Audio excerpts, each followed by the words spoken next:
നമസ്കാരം. National broadcasting news India news update. കൊയിലാണ്ടിയിൽ മേൽപ്പാത തൂണിലിടിച്ച് സ്വകാര്യ ബസ്, നിരവധി പേർക്ക് പരിക്ക്. കൊയിലാണ്ടിയിലെ ദേശീയപാതയിലൂടെ പോവുകയായിരുന്ന സ്വകാര്യ ബസ് മേൽപ്പാലത്തിന്റെ തൂണിലിടിച്ച് ഗുരുതരമായി അപകടത്തിൽപ്പെട്ടു.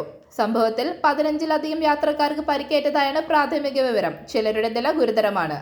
കൊയിലാണ്ടി ബൈപ്പാസ് ജംഗ്ഷനോടടുത്ത് പാതയിലെ ഒരു മേൽപ്പാലത്തിന്റെ കാൽത്തൂണിലായിരുന്നു ഇടിച്ചത്.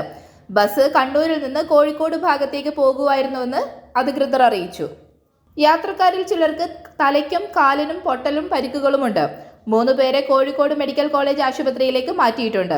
മറ്റു പരിക്കേറ്റവരെ കൊയിലാണ്ടി താലൂക്ക് ആശുപത്രിയിലും സ്വകാര്യ ആശുപത്രികളിലുമായി പ്രവേശിപ്പിച്ചു. ബസ് ഡ്രൈവർ പറഞ്ഞതനുസരിച്ച് പാതയിൽ അപ്രതീക്ഷിതമായ ഒരു ഓട്ടോ എത്തിയത് അതിൽ നിന്നും മാറ്റിവരുമ്പോഴായിരുന്നു തൂണിലിടിച്ചതെന്നും സംശയിക്കുന്നു. എന്നാൽ വേഗം കൂടുതലായിരുന്നുവോ അല്ലെങ്കിൽ ഡ്രൈവർ ഉറക്കമായോ എന്ന് പോലീസ് പരിശോധിച്ചു വരികയാണ്. കൊയിലാണ്ടി പോലീസ് കേസ് രജിസ്റ്റർ ചെയ്തു. മെക്കാനിക്കൽ വിദഗ്ധർ ബസിന്റെ നില പരിശോധിക്കുന്നു. നാഷണൽ ഹൈവേ അതോറിറ്റിയും ഇടപെട്ട് മേൽപ്പാലം പരിശോധന നടത്തും.